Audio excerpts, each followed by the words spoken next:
Olá, sejam bem-vindos a mais uma leitura do Evangelho no Lar. Eu sou Camila Sanches, a sua corretora de lares. Por favor, separe um copo de água para cada pessoa que desejar receber a água fluidificada. E se você tiver algum animal de estimação, faça a limpeza das vasilhas e coloque água nova. Vamos iniciar com a oração de abertura. Rogamos ao Senhor Deus Onipotente que envie bons espíritos para nos assistir, que afaste os que poderiam nos induzir em erro e que nos conceda a luz necessária para distinguir a verdade da impostura. Afasta também os espíritos maldosos, encarnados ou desencarnados, que poderiam tentar lançar a desunião entre nós e nos desviar da caridade e do amor ao próximo. Se alguns procurarem introduzir-se aqui, faz que não encontrem acesso no coração de nenhum de nós. Bons espíritos que se dignam a vir nos instruir, nos tornem dóceis a seus conselhos. Nos livrem de todo pensamento de egoísmo, orgulho, inveja e ciúme. Nos inspirem compaixão e benevolência para com os nossos semelhantes, presentes ou ausentes, amigos ou inimigos.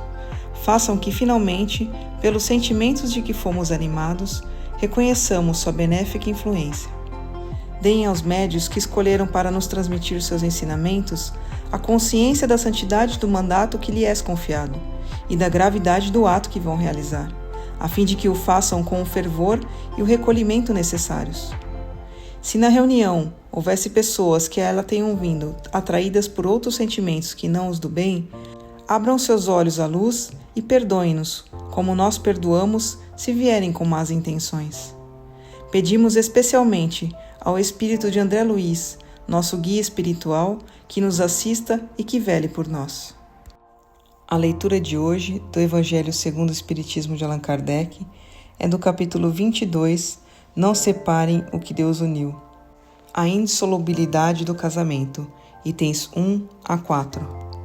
Os fariseus vieram também a ele para tentá-lo e lhe disseram: É permitido a um homem despedir sua mulher por qualquer motivo? Ele respondeu: Não leram que aquele que criou o homem desde o princípio o criou macho e fêmea, e que está escrito: Por essa razão o homem deixará seu pai e sua mãe, e se ligará à sua mulher, e os dois serão uma só carne? Assim, não serão mais dois, mas uma só carne. Que o homem não separe, pois, o que Deus uniu. Mas por que então, retrucaram eles, Moisés ordenou que o marido desse à mulher um libelo de separação e a despedisse? Jesus respondeu: Foi por causa da dureza de seu coração que Moisés lhes permitiu que despedissem suas mulheres, mas no início não foi assim. Por isso lhes declaro que aquele que despedir sua mulher, a não ser em caso de adultério, e desposar outra, comete adultério, e que aquele que desposar a mulher que outro despediu também comete adultério. Só o que vem de Deus é imutável. Tudo que é obra dos homens está sujeito à mudança. As leis da natureza são as mesmas em todos os tempos e em todos os países. As leis humanas mudam segundo os tempos, os lugares e o desenvolvimento intelectual. No casamento, o que é de ordem divina é a união dos sexos para operar a substituição daqueles que morrem.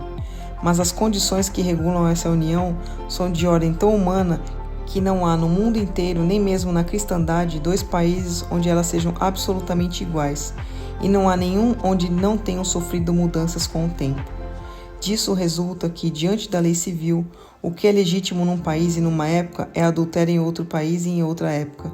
Isso porque a lei civil tem por fim regular os interesses das famílias, e esses interesses variam segundo os costumes e as necessidades locais. É assim, por exemplo, que em certos países o casamento religioso é o único legítimo.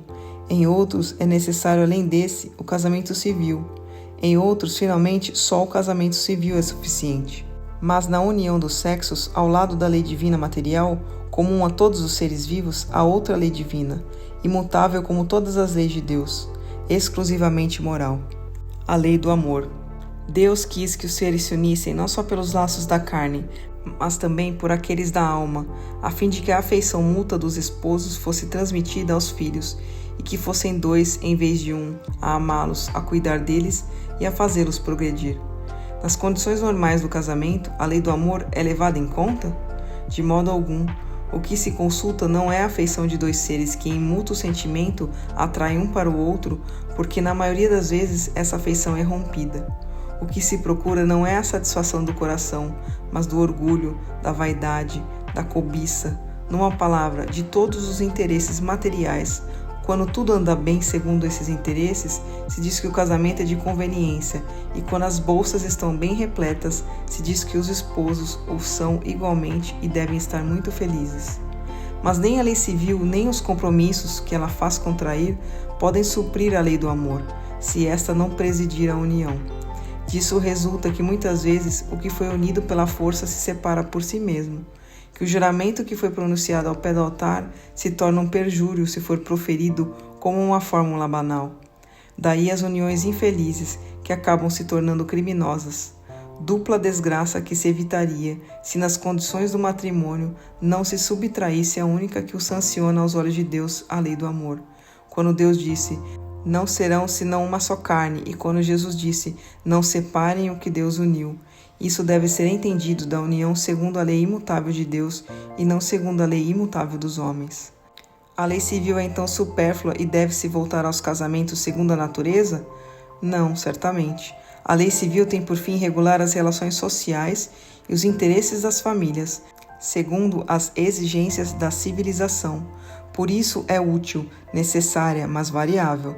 Deve ser previdente, porque o homem civilizado não pode viver como selvagem, mas nada, absolutamente nada se opõe a que ela seja um corolário da lei de Deus.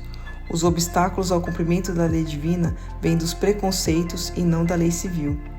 Esses preconceitos, embora ainda vivos, já perderam muito de seu predomínio entre os povos esclarecidos.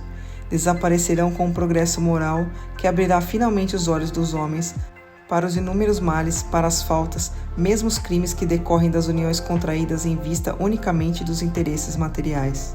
E um dia se perguntará se é mais humano, mais caridoso, mais moral ligar-se indissoluvelmente um ao outro, seres que não podem viver juntos, ou restituir-lhes a liberdade, se a perspectiva de um laço indissolúvel não aumenta o número de uniões irregulares. Palavra dos Espíritos, graças a Deus. Mas antes de iniciarmos a oração de encerramento, eu quero pedir a você, que ainda não é inscrito em nosso canal, por favor, se inscreva agora. Clique no botão inscrever-se aqui abaixo do vídeo. Aproveita para ativar o sininho das notificações e receber todos os nossos vídeos. Se você está com problemas, precisando de ajuda ou conhece alguém que está enfrentando muitas dificuldades em casa, como animaizinhos perdidos ou doentes, brigas constantes com os filhos, discussões no relacionamento, por favor, compartilhe essa mensagem. Leia também a descrição desse vídeo e entre em contato conosco pelo WhatsApp. Você pode salvar a vida de alguém, curtindo e compartilhando o nosso conteúdo. Vamos finalizar com a oração de encerramento. Agradecemos aos bons espíritos que se dignaram vir comunicar-se conosco e lhes rogamos que nos ajudem a pôr em prática as instruções que nos deram e façam com que, ao sair daqui, cada um de nós se sinta fortalecido na prática do bem e do amor ao próximo. Desejamos também que essas instruções sejam proveitosas para os espíritos sofredores, ignorantes ou viciosos, que puderam participar dessa reunião e para os quais imploramos a misericórdia de Deus. Amém.